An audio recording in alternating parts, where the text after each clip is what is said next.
This week on To the Contrary, girls living as boys, a secret tradition in Afghanistan. Then, shelters for the children of Indian sex workers. Next, how to stop young girls from becoming child brides. And Hidden Girl, the memoir of a child slave.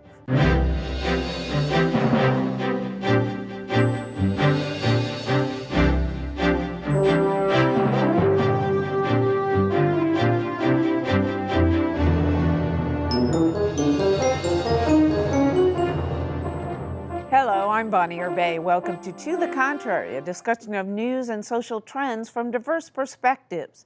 This week, an encore presentation of compelling stories and discussions on issues impacting girls and women internationally.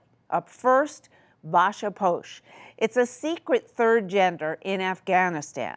To the Contrary spoke with Jenny Nordberg, a journalist and foreign correspondent who uncovered the hidden Afghan practice of raising girls as boys.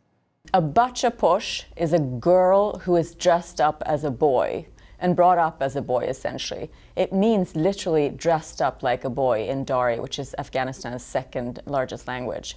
Nordberg discovered this practice almost accidentally while working on a story on female parliamentarians. When interviewing a politician named Azita, she was introduced to Azita's son, who the family later explained was actually a girl. If you're without a son, you're seen as weak, and you're not only seen as weak, you are in fact weak, and you may have a harder time negotiating a loan or getting a job or getting real estate. This is think of a very old, traditional, conservative, patriarchal society. So then if you don't have a son, it's almost better to make one up. Before Nordberg's research and investigation, nothing had been written about this tradition. She turned to international experts. They were skeptical that the practice existed. You have to remember that this is one of the most conservative societies on earth, and one of the hardest societies in which to be a girl and a woman. So gender roles are very fixed. Girls are supposed to look like girls and behave like girls, and boys as boys. And in that sense, the irony of this whole thing is that in such an environment, some parents actually just switch their children into the other gender. Her book, The Underground Girls of Kabul, reveals different women's experiences of growing up as a Bacha Posh. I've interviewed a number of these women now who, in adult age, who've had this experience. And many of them, usually when they've been turned into girls and women before puberty, they've talked about how it left them with some, an empowering experience. What's the harder thing, to grow up in a constant environment of war and insecurity, or to be brought up as the other gender? Maybe gender isn't really the big story here. Nordberg says girls being one of the boys is both a universal and historical phenomenon, often depicted in popular books and movies. You'll see this happening, girls dressing as boys and young women disguising themselves and essentially living as young men throughout these countries where women are oppressed. Since this practice has come to light, human rights activists have questioned what should be done to help them. Yet Nordberg suggests this raises larger questions about the way Westerners view gender and foreign intervention. What we've been trying to do is to start all kinds of gender projects and essentially teach Afghans about human rights. A consequence of that has become that anything human rights, anything women's rights, are now largely seen as a Western idea, a Western intervention, something that stands against men, it stands against Islam, and even if you're a progressive Afghan, male or female, it's very difficult to embrace that because other people might see you as a, foreign collaborator. In almost all cases, these Bacha Posh are turned back into women when they come of age. They take on the role of the traditional Afghan woman who is forced to marry and bear children. These women also do say that, once they've been forced to become women or, turned into young girls from having grown up as boys, that the male, what's considered traditionally male, has stayed with them. Nordberg founded the website bachaposh.com to create a platform for women to share their stories of being a Bacha Posh and bringing the issue to the global conversation about gender, equality, human rights, and freedom. I mean, the way I see it, at the heart of it, this is not really a story about gender. It's a story about freedom. So now that she's uncovered this bizarre practice, what's an American, what's a Westerner to do, if anything, without being seen as intruding on a cultural situation that is only Afghanistan's business and not ours? Well, I don't think we really should do anything. I mean, imagine what you would feel like as a mother having daughters have to live in this oppressive society that you yourself have to live in. I don't think we can make a judgment call on what's being done here. And I know that the State Department is actually hoping to employ the sense of freedom that these women can gain through seeing what's going on in Western cultures. There's an ideological war going on in the heads of millennials in these Muslim societies. And one thing that really helps us in that weighing of the two cultures is that they see that women do have freedom.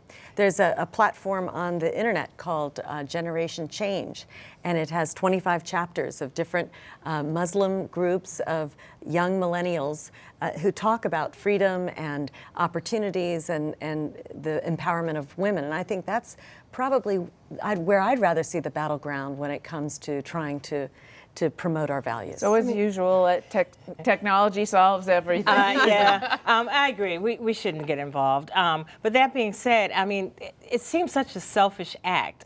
You raise the young lady as a boy, and then when it's time for her to get married off and have babies, you can be a girl again. They don't talk about getting them education, maybe possibly getting them out of the country. So, from what the story has told us is that it's done because it makes you have stature in your family, not that it's helping and because the child. Husbands want it, right? Frankly, and the right. husbands are completely in charge. Your thoughts? Well, my first thought was, oh, finally, somebody has found an answer to female oppression. Just become a boy. And then I almost wanted to cry because this is such a psychological violation. From Afghanistan to India, in the darkness of Mumbai's infamous red light district, there is one bright light: night shelters for children. The shelters offer protection and security, as well as hope for a better life. What really hit me very hard was the little infants who could not fend for themselves being mildly drugged and put off to sleep below the beds of their mothers, where the mothers were forced to service customers. It was that sight, and it was all that was happening to the children in the evenings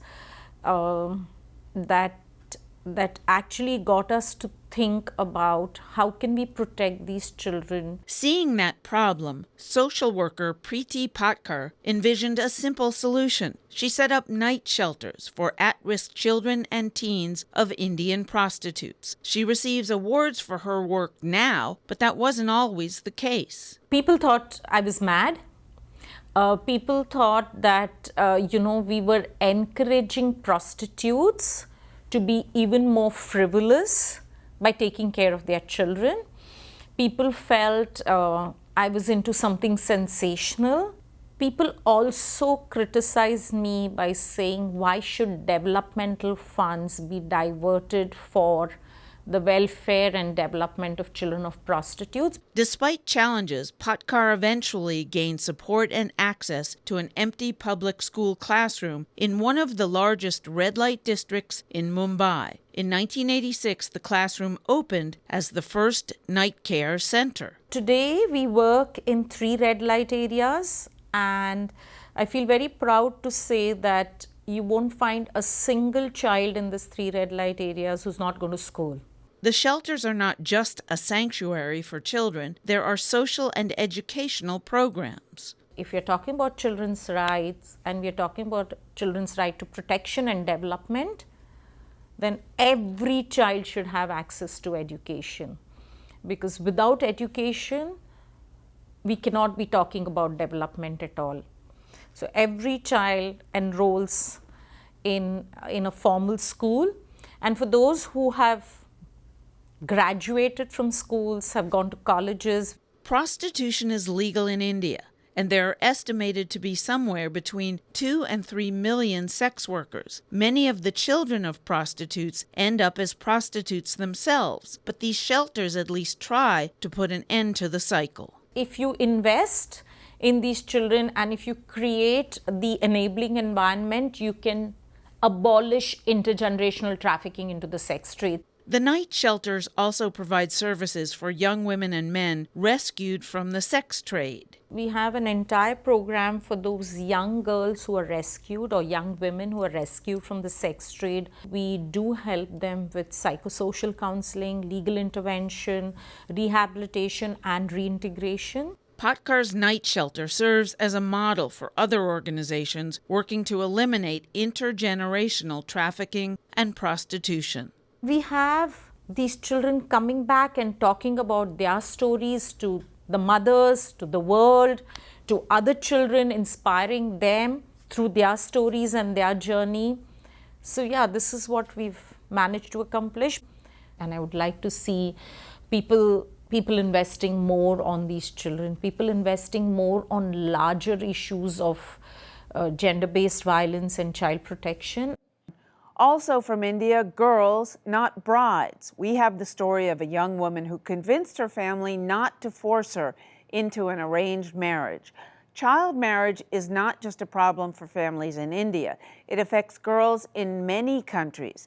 Every year, 14 million girls under the age of 18 are forced into arranged marriages around the world. Sarita lives in a small town in India, nearly 300 miles from Mumbai. She remembers being 14 when she first realized her friends were getting married. Even at that young age, she knew it was not the life she wanted. Sarita found the courage to speak up. I explained to my father what I learned in life skill education class, that getting married early has several risks. And then I also told him about one example. One of my friends who got married early, she was pregnant when she was young and she died in childbirth and her baby. Sarita credits her teacher and a program aimed at ending the dangerous practice of child marriage. She was able to convince her father, and he could tell others in the village that as long as my daughter is studying, I don't want to talk about her marriage. As long as girl is studying, parents find it easier to respond to social pressure. For a lot of girls, it's incredibly scary, and I have to say, I'm speechless at the courage of some of these girls, because there's so much pressure in many of these communities, and it takes a huge amount of courage to actually be able to say, you know what, I don't think this is right for me. Sarita is one of millions of girls around the world on every continent where becoming a child bride is the only life they know. In the developing world, 1 in 7 girls is married before her 15th birthday. Some child brides are as young as 8 or 9. The reasons why people marry off their daughters, it's something that they've always done. But then there's also factors such as poverty, lack of education, and there's a lack of other opportunities. Lakshmi Sundaram runs Girls Not Brides. She says marriage is supposed to be a wonderful time for a young lady. It's anything but for these girls. Their first sexual experience is forced. So how can you expect to thrive when you're constantly being subjected to basically rape within a marriage? There's a real social pressure to prove your fertility, and so they do get pregnant very quickly. And their children, their bodies are not made to be having children. Girls under the age of 15 are 5 times more likely to die in childbirth. and the children born to girls are more likely to die or be very sick. Manisha Kale decided something had to be done to protect these innocent children. But she knew any program designed to educate young girls would require the support of the community. They're getting married at young age and then they're widow or abandoned for the rest of the life. I asked them, what happens to these girls when they come back? Sarita's mother, who was wed at 16, supported her daughter's decision. So did many of her friends.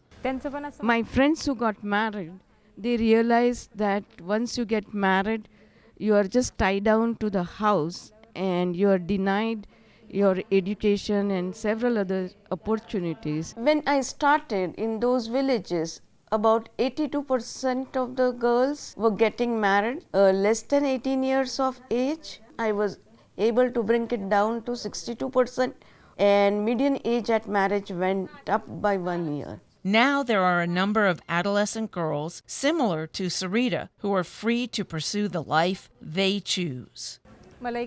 I dreamt of becoming a teacher because I felt if I become a teacher, I will able to reach out to many children, especially girls, and then I can speak to these girls about not to get married early.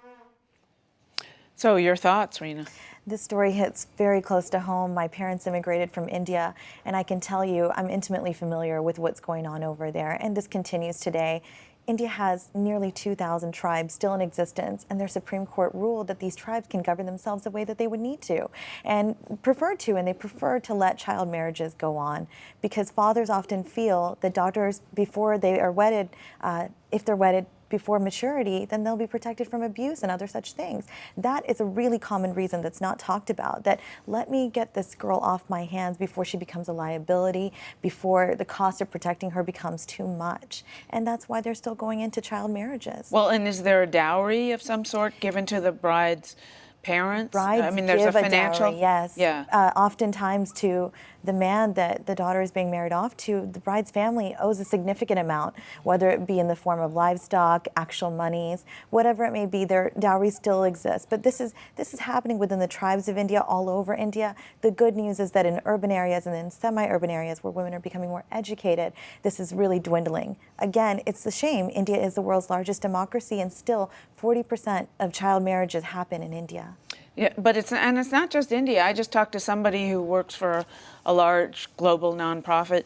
They're starting a movement because it's going on in northern Brazil.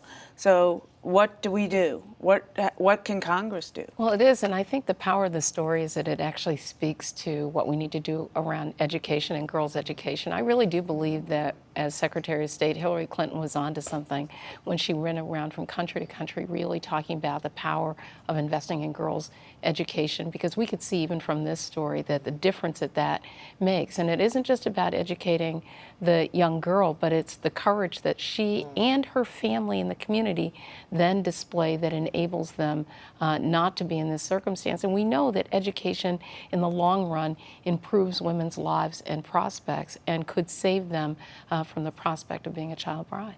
I was just going to say, you know, the story is just horrendous, but the bright light out of that was the teacher and that young lady and that young lady's families who are willing to take a stand and say, no, I don't want this. I mean, I think the teacher's a trailblazer to educate these young women and say, you don't have to do this. And the fact that the young lady who's decided that she's not going to be married, I'm grateful that her parents have supported her, and I'm sure not too many parents will support their children because they, as she said, they want to get rid of the liability, so to speak. Yeah, for her father to promote that in the community, that look, I'm not going to marry my daughter off, but also Indians have the reason that look, my daughter's still studying, she's busy, she's moving along, she's doing her own thing, so we can't marry her off just yet. And I think that's a sort of crummy excuse if you ask me, but at least it's something, and it's preventing these things from happening in the tribes as often as it used to happen. And why is, we're in an era now, just the last 5 years or so, and it's exploding, where there's more media coverage of all these horrendous things that are happening to people.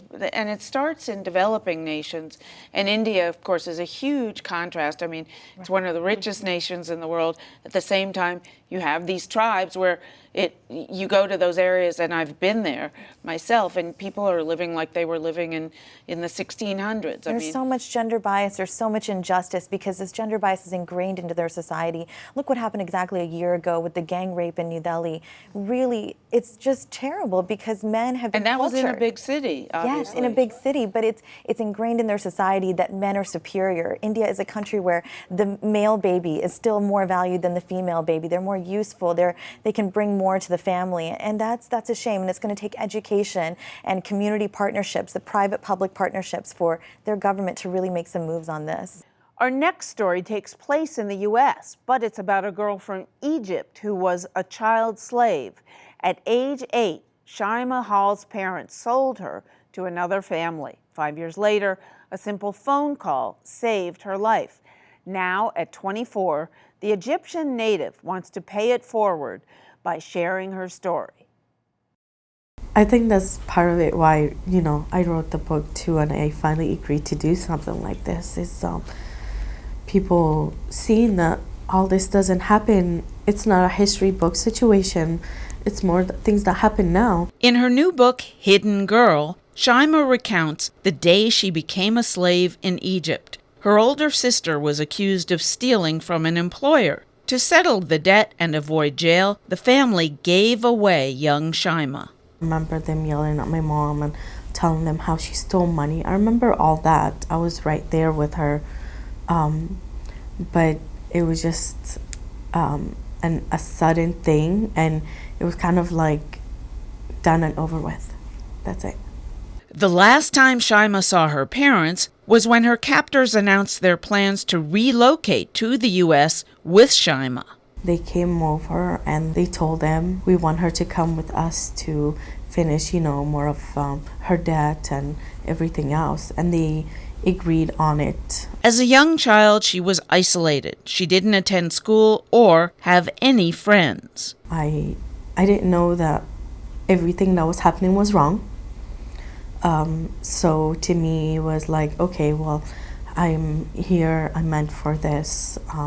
This is it for me, like I don't own my life. It's not mine, It belongs to these people that makes you up 24/7 cleaning and getting food ready and taking care of their kids. Shyma's captors constantly reminded her escape was impossible and far too dangerous. You always have in the back of your head them saying, if the cops ever finds you, you're going to get beat up, you never see your family again, you go to jail for the rest of your life because you're not supposed to be here. Shyima was enslaved for 3 years in Irvine, California. Then one day a concerned neighbor called the authorities. And they said that, hey, there's something wrong. There's a little girl in the house and she never leaves. We always see her cleaning around or putting things away. The police came to the house. And as I was leaving, he told me like in Arabic, like, don't tell them you work for us. The family was eventually arrested. The husband served 3 years in jail, and his wife 2 years. Shyima never went back to Egypt. Today, she's a wife, mother, and U.S. citizen. Her goal is to become an immigration and customs enforcement agent. I can help somebody else and bring their self back, tell them they're somebody and they matter. You see these women coming out of a situation like that and you think, what is it in her that got her through that and that she could go back to being a normal and healthy and productive member of society? Non-bitter and resolved to help other people who may be in that situation. That's a true profile in courage. I think the word hero is bandied about far too often these days. That's the type of person that we should be emulating and listening to her story, because unfortunately I don't think it's as rare as people in this country realize. Yeah, I mean the UN says there are 27 million slaves, domestic slaves. She was sex slaves, 80% of them women, being trafficked, and in essence modern day slavery around the world, and it's growing because of the internet, and it's growing here in the United States. We know about trafficking more than we know about this kind of slavery. This is old-fashioned slavery. You sell somebody to do some work, and I think this needs far more exposure. Where is this coming from? What societies routinely do this? I wouldn't have thought of Egypt particularly. Now that I see Egypt, I now know it must be a worldwide phenomenon. It's a problem all around the world, and it's a $9.5 billion industry. Apparently, child slavery and selling children is number 3 after arms and drugs as the most profiting kind of trafficking. And you would think in this day and age it would be on the decline or non-existent. Oh no, it's actually the internet increasing. is really, and you would think that the U.S. wouldn't it. be such a major destination. It's the top destination for child traffickers, and it's also a major transit country. So it's mind-boggling if you think about it. Well, what do you think it should be done? Well, I actually agree with her. I thought it was very interesting that she said that she wants to get involved with customs and immigration and be a law enforcement agent, because I can tell you they have a lot of power and a lot of authority. I mean, they get to pretty much interview and meet and pull aside basically everyone that's coming inside and out of the U.S. That's it for this edition of To the Contrary. Please follow me on Twitter at Bonnie or Bay and at To the Contrary. And visit our website, pbs.org/To the Contrary, where the discussion continues. And whether you agree or think to the contrary, please join us next time.